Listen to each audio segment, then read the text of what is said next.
अजमेर लोकसभा क्षेत्र से नामांकन भरने के तीसरे दिन एकमात्र नामांकन पत्र दाखिल किया गया। जिला निर्वाचन अधिकारी भवानी सिंह देथा के समक्ष निर्दलीय प्रत्याशी नारायण दास सिंधी ने फिर से एक बार नामांकन दाखिल किया। नारायण दास के साथ आए परिवारजनों ने उन्हें माला पहनाकर उन्हें शुभकामनाएं दी।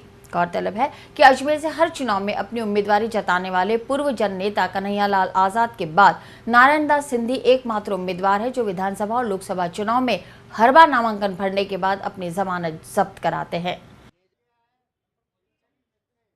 आज जनता जो है दोनों पार्टियों से, बीजेपी हो चाहे कांग्रेस हो चाहे और कोई पार्टी हो, सबसे जो है सबसे ज़्यादा दुखी है। लेकिन मेरा कोई निर्दलियों से कोई झगड़ा नहीं और इनसे कोई पार्टी वालों से कोई झगड़ा नहीं है, लेकिन मैं निर्दलीय होकर सेवा भाव से समाज की सेवा करना चाहता हूँ। इसलिए मैं यहाँ पे चुनाव लड़ता साल हो गए आपको इसको? चुनाव लड़ते हुए 25 साल हो गए हैं। ये मेरा 10वां चुनाव है। अगर अजमेर के आप सांसद चुने जाते हो तो क्या प्राथमिकता रहेगी आपकी, क्या करना चाहोगे? ऐसा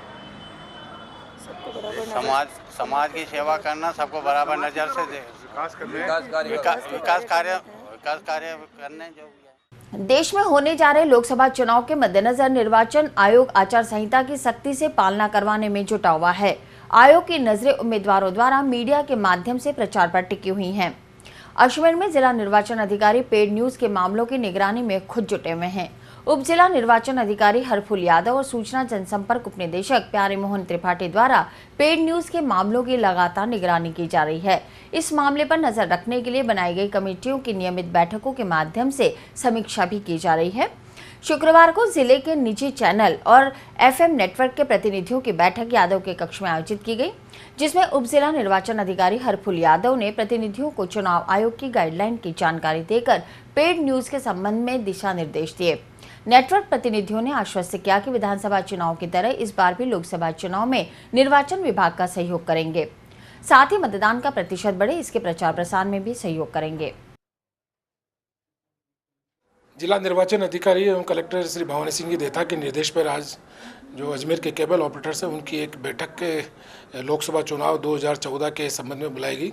निर्वाचन आयोग के जो निर्देश हैं उसमें यह है कि केबल पे जो लोकल केबल है उनके ऊपर जो विज्ञापन राजनीतिक दृष्टि से और जो कैंडिडेट जो लोकसभा चुनाव में खड़े हो रहे हैं उनके विज्ञापन चलेंगे, तो वो जो जिला निर्वाचन अधिकारी जी की अध्यक्षता में कमेटी बनी हुई है, media certification and monitoring committee, उसके जो अप्रूवल है उससे परीक्षण होने के पश्चात ही वो केबल पे विज्ञापन चल पाएंगे। उसका एक निर्धारित प्रोफॉर्मा है, उसमें जो है संबंधित कैंडिडेट को या जो कैंडिडेट की पार्टी या किसी भी समूह को जो राजनीतिक दृष्टि से विज्ञापन चलाना चाहता है वो उनको अप्लाई करना पड़ेगा और एप्लीकेशन में उनको CD के रूप में जो चीज़ देनी है, CD की 2 कॉपी देनी पड़ेगी और जो विज्ञापन की भाषा है वो भाषा राइटिंग में भी लिखी हुई होगी।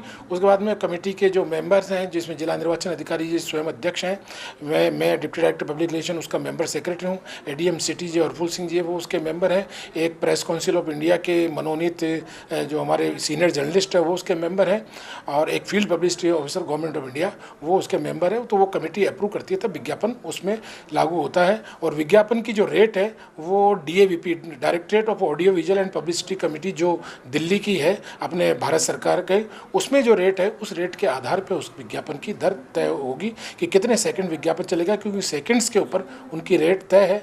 और ये भी तय है कि वो विज्ञापन कब चलेगा, प्राइम लोकेशन मतलब सुबह चलेगा, दोपहर को चलेगा, शाम को चलेगा, समाचार के पीछे चलेगा, समाचार के आगे चलेगा।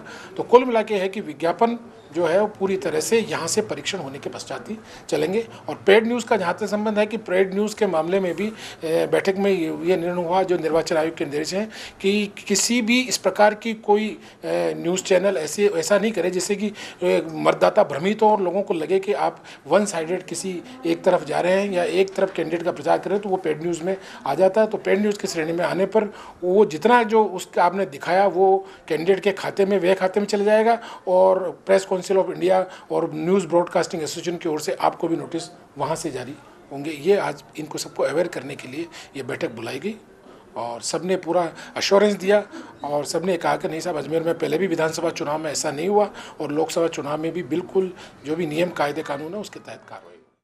भारत सरकार के सूचना एवं प्रसारण मंत्रालय के क्षेत्रीय प्रचार कार्यालय द्वारा स्वीप कार्यक्रम के अंतर्गत मतदाताओं को जागरूक करने के लिए लोकतंत्र एक्सप्रेस चल प्रदर्शनी का निर्माण किया गया है। शुक्रवार को जिला निर्वाचन अधिकारी भवानी सिंह देथा और स्वीप कमेटी के अध्यक्ष लालाराम गुगरवाल सहित नोडल अधिकारी दीप्ति शर्मा ने लोकतंत्र एक्सप्रेस को हरी झंडी दिखाकर रवाना किया। जिला निर्वाचन अधिकारी भवानी सिंह ने बताया कि लोकतंत्र एक्सप्रेस चल प्रदर्शनी के माध्यम से मतदाताओं को अवश्य मतदान करने के लिए प्रेरित किया जाएगा। लोकतंत्र एक्सप्रेस विधानसभा क्षेत्र अजमेर उत्तर दक्षिण के सभी मतदान केंद्रों पर पहुंचकर नागरिकों को मतदान के लिए जागरूक करेगी। इस अवसर पर जिले के कई प्रशासनिक अधिकारी मौजूद थे। दक्षिण क्षेत्र के लिए जो लोकतंत्र आज रवाना किया, इसका उद्देश्य है जो लोगों को जागृत करना उनके संवैधानिक अधिकार के बारे में। और 17 अप्रैल को जो पोल डे है अजमेर कॉन्स्टिट्यूंसी के लिए, उसमें हमारी गुजारिश है मतदाताओं से ज़्यादा लोग अपने मताधिकार का प्रयोग करें।